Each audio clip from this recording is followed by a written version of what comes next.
जय हिंद जय छत्तीसगढ़। दोस्तों, मैं आपका दोस्त मोनू देवांगन। आप देखना चालू कर चुके हैं राजनांदगांव टाइम्स। आज 25 दिसंबर के दिन राजनांदगांव के मुख्य चर्च वेस्लिन चर्च में धूमधाम से क्रिसमस मनाने की परंपरा चली आ रही है, जिसमें 17 दिसंबर को शहर में धूमधाम से रैली निकाली गई और आज 25 दिसंबर को चर्च में धूमधाम से मनाया गया। ये जानते हैं कार्यक्रम के बारे में, बात करते हैं चर्च के मुख्य फादर से।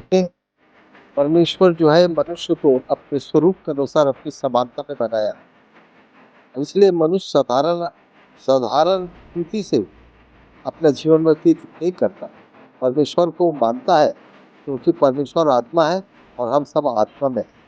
मनुष्य को उसने अपने स्वरूप के अनुसार अपनी समानता में बनाया, लेकिन मनुष्य जो है वो परमेश्वर से दूर इसलिए हो गया क्योंकि शैतान ने उसकी परीक्षा ली और शैतान से वो हार गया। मनुष्य जो है पाप में पड़ गया। मनुष्य जब पाप में पड़ गया तो उसे छूटने का उपाय कुछ होना, वो मनुष्य के सामर्थ्य से बाहर है कि अपने ताकत से पापों से छूट सके। इसलिए एक बलिदान की आवश्यकता है, और वो बलिदान ऐसा होना जो खून बहाना चाहिए।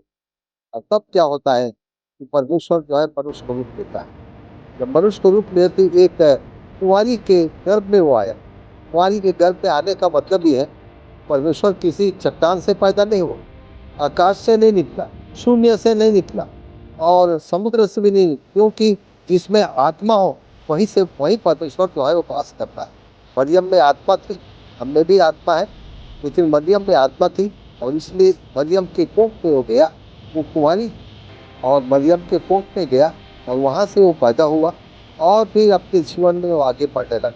लेकिन इसीलिए नहीं आया था, लेकिन बलिदान होने के लिए आया था। वे देखते हैं कि उसके जन्म तक कई प्रकार की पहचान है।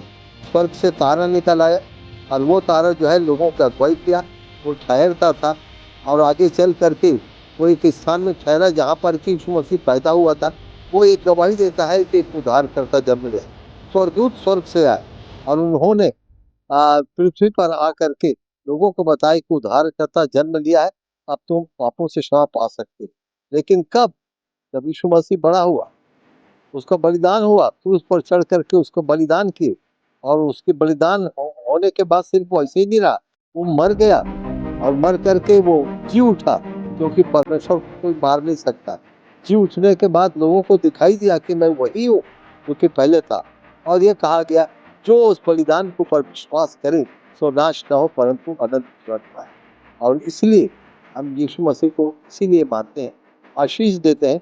पिता पुत्र पवित्र आत्मा के नाम से हम लोगों को आशीष देते हैं। पिता पुत्र पवित्र आत्मा के नाम से पापों की क्षमा होती है। पिता पुत्र पवित्र आत्मा के नाम से यीशु मसीह के नाम से चंगाई प्राप्त होती है, लोगों को भोजन प्राप्त होता है। इस प्रकार परमेश्वर जो है हमें आशीष देता है और हमको छोड़ता नहीं, क्योंकि परमेश्वर आत्मा है और आत्मा जो है वो बहुतायत से काम करने वाला है। आत्मा बोलने से ये सरल काम नहीं है, क्योंकि आत्मा को कोई खरीद नहीं सकता।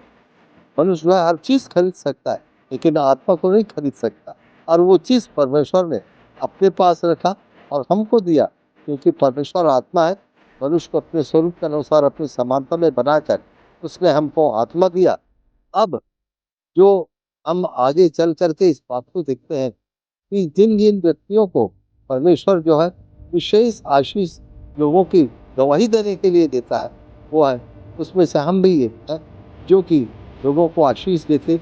लोग जो है आशीष पाते, कई बीमार चंगे होते हैं, दुष्ट आत्माएं निकाली जाती हैं, जीवन की समस्याएं दूर होती हैं।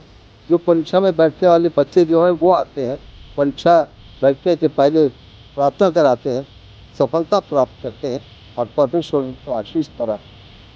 हमारी प्रार्थना जो है पिता पुत्र पवित्र आत्मा के नाम पर और यीशु मसीह के नाम। आज हम यहाँ पर एक तो आराधनालय में 9:30 बजे से आरंभ करते हैं अपने आराधना, जिसमें विशेष रोज की गीत जो होते हैं वो होते हैं, बाइबिल का पठन, सुंदर संदेश होता है और साथ ही साथ विशेष गीतें होती हैं। और आज रात आज शाम को 6 बजे से लेकर के 12 बजे रात तक यहाँ पर एक क्रिश्चियन मिलन होगा, और उस क्रिश्चियन मिलन में लोग जो है वो देखने, चर्च को देखने के लिए आते हैं। चर्च सजा हुआ मिलता है, लोग आपस में मिलते हैं, केक केक दिया जाता है, बांटा जाता है और कॉफी दी जाती है। मुफ्त में बाइबिल के एक प्रति जो है रखी रहती है, और उनके हाथ में हम नहीं देते हैं, वो खुद ही आते हैं और अपने हाथ से उठा के बाइबिल को ले ले जाते हैं जो उनका ही हो जाता है क्योंकि वो फ्री था।